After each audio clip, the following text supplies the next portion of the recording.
interessante, uma coisa que você falou ali de Rio Verde, né, e da região ali produtora, esse envio de alimentos para outros locais. Isso vem muito a calhar, né, quando a gente pensa no que é a especialidade de cada local. Né? Você pega Paraná, você tem uma produção grande ali de frango, você tem aqui produção de grãos, né? Pecuária também. Quando você olha, por exemplo, o Nordeste, você tem o Vale do Parnaíba ali, que é a maior região produtora de frutas que a gente tem ali a manga que a gente exporta e tudo mais. Então, se a gente tem cada um fazendo o melhor que pode fazer na sua região, organizando e ter essas trocas voluntárias bem organizadinhas, a gente tem o Brasil inteiro crescendo, né?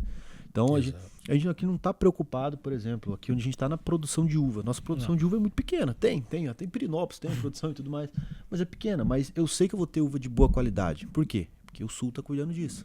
Então, a gente como país, o Brasil é muito bom porque cada um tem que focar naquilo que a região consegue dar com qualidade, né? Exatamente. Eu vejo, eu posso falar de uma iniciativa do governo do estado de Goiás que eu acompanho como engenheiro agrônomo, a iniciativa do governo do estado. O governo do estado escolheu a região mais pobre do estado, que é o Nordeste goiano ou o Norte goiano, ali perto da divisa com a Bahia. Nós temos um município, nós temos uma região chamada Vão do Paraná. Abrange 3 municípios. Flores de Goiás, São João da Aliança e Formosa. O governo do estado de Goiás lançou um programa criado pela SEAPA, Secretaria da Agricultura, Pecuária e Abastecimento do estado de Goiás, para um projeto de fruticultura somente para assentados. Porque o assentamento, a reforma agrária, ela acelerou depois da Constituição de 1988, mas parece que ajudar o assentado é dar a terra. Só dá lá, entrega lá e vê do que é. Eu conheço assentados que estão com terra há 30 anos na miséria, esperando uma ajuda. E os governos que se sucedem, mas eu posso dizer, esses governos que ajudam, dizem que ajudam os assentados e os acampados. E assim, vamos lá, tem 26 anos de PT, cara. Então, é isso que eu ia falar isso agora. Essa alternância que nunca existiu. A gente olha, a gente teve 2 anos de Bolsonaro, um pouco de Temer, 4 anos de Bolsonaro, 2 de Temer. Não, e um Bolsonaro numa pandemia, né? Numa pandemia. Que todos foram prejudicados. Mas a questão, o governo do estado pegou essa área e está implantando um projeto de fruticultura para os assentados, e eu sou testemunho, eu acompanho, eu já estive lá várias vezes, de pessoas que, com a sua área lá, já tinha 20 anos, e num barraco de telha Eternite, daquela mais simples, aquelas telhas de cimento amianto, e essas pessoas começaram a produzir inicialmente maracujá e plantaram manga para a produção 2 anos e meio após, mas para dar alguma renda no início, plantaram maracujá. Eles estão entregando o cartão do Bolsa Família, dizendo a gente não precisa mais. Tá? Nós estamos ganhando aí dezenas de milhares de reais com o nosso trabalho. Quer dizer, é um projeto do governo que está vingando. Então, nós temos hoje, só lembrando a questão dos assentados, o estado de Goiás possui 404 assentamentos, com em torno de 20 mil famílias. Nesses assentamentos, essas famílias, a maior parte estão nessa situação que eu falei.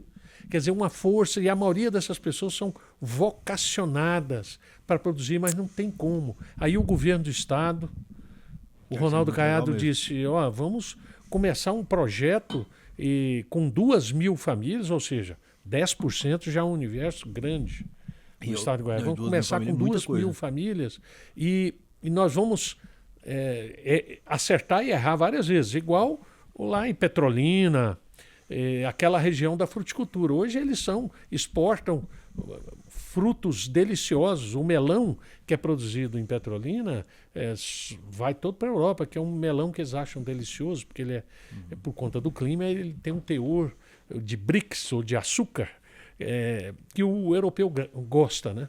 Então, o governo começa a olhar essa força de trabalho que acabou contribuindo para o seu atraso. A partir do momento em que cada eleição era prometido, não, agora vem, e nunca veio. Então o governo do estado começou a fazer esse tipo de trabalho. E Guido, pegando um gancho com relação a isso aí, a parte de incentivo, né?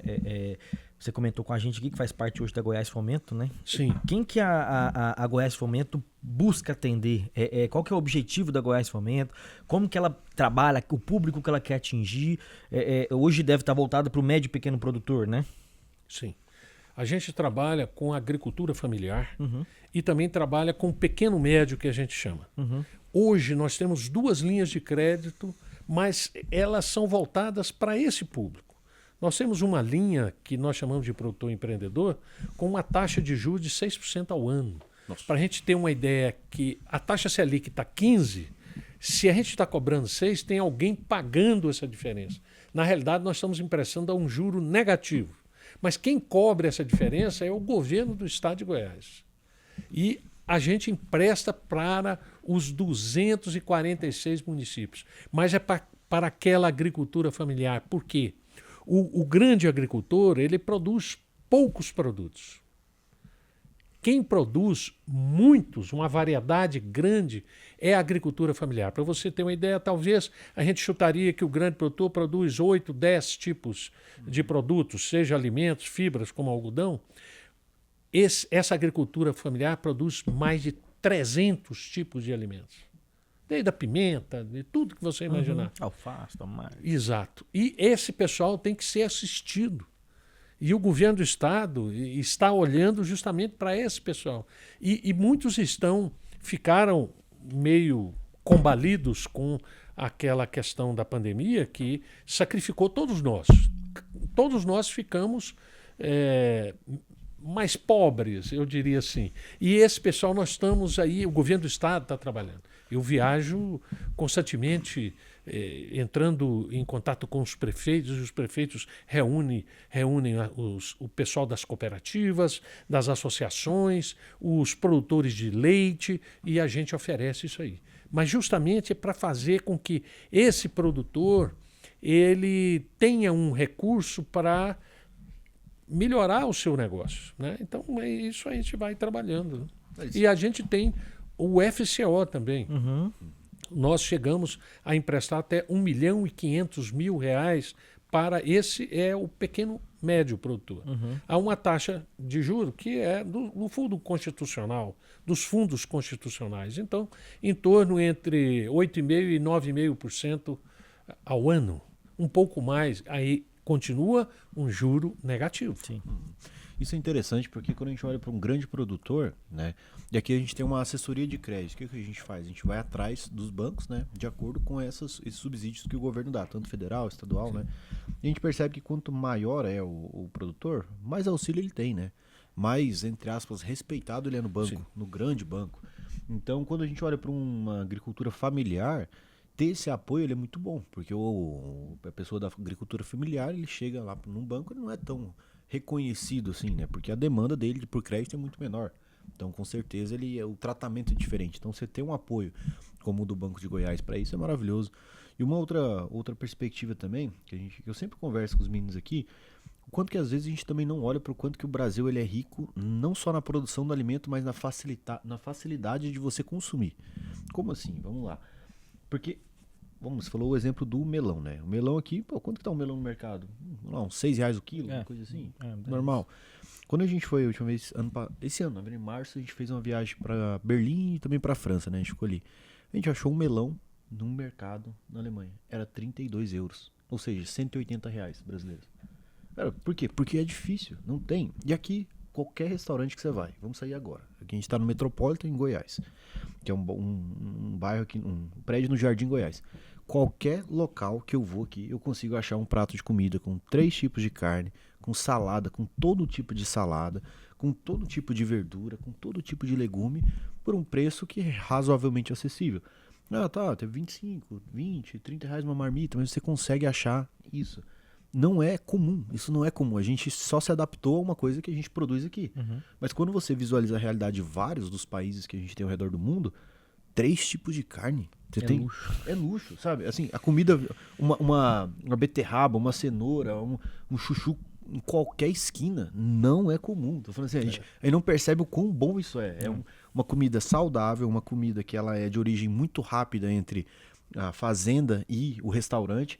Cara, a gente tem uma rede logística de alimentação que é absurdo. A gente só não percebeu porque a gente está acostumado. Exatamente. Exatamente. A gente vê, quando você fala de logística, aquilo que Goiás está deixando de produzir por causa do avanço do agronegócio, que muitas vezes o agronegócio chega numa região em que pessoas tiravam leite, arrendam tudo e deixam de produzir o leite, a sua hortaliça, mas nós temos uma logística de pegar produtos que nós não estamos produzindo ou que não temos a vocação de produzir em Goiás e busca no CEAGESP, São Paulo.